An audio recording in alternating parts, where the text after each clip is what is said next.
ನನ್ನ ಜೀವನದಲ್ಲಿ ಇದು ಮೆಮೊರೇಬಲ್ ಅಂದರೆ ಮೆಮೊರೇಬಲ್ ಮೂಮೆಂಟ್. ಇವತ್ತಿಗೆ 1 ವರ್ಷ ಆಯಿತು ಈ ಥರ ಸೆಲೆಬ್ರೇಷನ್ ಮಾಡಿ. ನನ್ನ ಮಿಸ್ಸಸ್ ನನಗೆ ಗೊತ್ತಿಲ್ದಂಗೆ ಸರ್ಪ್ರೈಸ್ ಕೊಟ್ಟ ದಿನ ಇದು. ಈ ದಿನ ನಾನು ಲೈಫಲ್ಲೂ ಮರೆಯೋಕ್ಕಾಗಲ್ಲ. ನನ್ನ ಜೀವನದಲ್ಲಿ ಈ ಥರ ಸರ್ಪ್ರೈಸ್ ಯಾವತ್ತೂ ನೋಡಿಲ್ಲ ನಾನು. ನನ್ನ ಹುಟ್ಟುಹಬ್ಬದ ಪ್ರಯುಕ್ತ ನನ್ನ ಶ್ರೀಮತಿ ಅವಳ ಕೇಕ್ ತಂದು ಮಧ್ಯರಾತ್ರಿ ಅಂದರೆ ಬೆಳಗಿನ ಜಾವ 12 ಗಂಟೆ ಕೇಕ್ ಕಟ್ ಮಾಡಿ ಆ್ಯಂಡ್ ಫೋಟೋ ಗಿಫ್ಟ್ ಕೊಟ್ಟು ಆ್ಯಂಡ್ ಚೈನ್ ಮತ್ತು ಉಂಗುರ ಗಿಫ್ಟ್ ಕೊಟ್ಟರು. ಗಿಫ್ಟ್ ಓಪನ್ ಮಾಡಬೇಕಾದ್ರೆ ನಮ್ಮ ಮಿಸ್ಸಸ್ ಖುಷಿಯಲ್ಲಿ ನನ್ನ ಖುಷಿಯನ್ನು ಕಂಡೆ. ಆ್ಯಂಡ್ ಗಿಫ್ಟ್ ಓಪನ್ ಮಾಡಾದ್ಮೇಲೆ ಫೋಟೋ ನೋಡಾದ್ಮೇಲೆ ನನಗೆ ಮಾತೇ ಬರಲಿಲ್ಲ.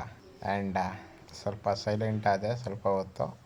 ನೋಡಿ ಎಷ್ಟು ಸುಂದರವಾಗಿದೆ ಫೋಟೋ. ಆದರೆ ನಾನು ಅವಳ ಬರ್ಡೇಗೆ ಏನೂ ಗಿಫ್ಟೇ ಕೊಡಲಿಲ್ಲ.